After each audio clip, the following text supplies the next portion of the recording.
Les partis politiques à Lubumbashi ont tendance à s'éloigner de plus en plus de certaines valeurs civiques. Certains se rendent responsables des violations de droits de l'homme. C'est ce que pensent certains politiques, dont un que Kyondo a rencontré à l'occasion de la journée de droits de l'homme. Des jeunes des partis politiques qui cassent, insultent, brûlent. Lubumbashi en a fait récemment l'expérience entre UDPS et UNAFEC. Des analyses politiques vont dans le sens de condamner les actes de violation de droits de l'homme qui sévissent ces derniers jours dans la ville. C'est vraiment triste que nous puissions en arriver à un point où nous comptons des morts dans le camp des membres des partis politiques suite à l'intolérance, suite au manque de respect des droits de l'homme. C'est une intolérance qui ne dit pas son nom dans un pays dit démocratique. Le parti prévoit des sanctions d'une simple suspension, même des radiations.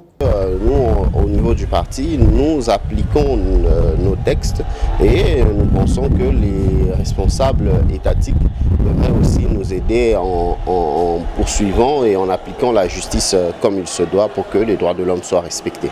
Cependant, dans sa récente interview sur Kyondo Radio-Télévision, le chef des travaux Kyungo Shimbi, politologue, accusait les silences des décideurs qui favoriseraient cette violation de droits de l'homme.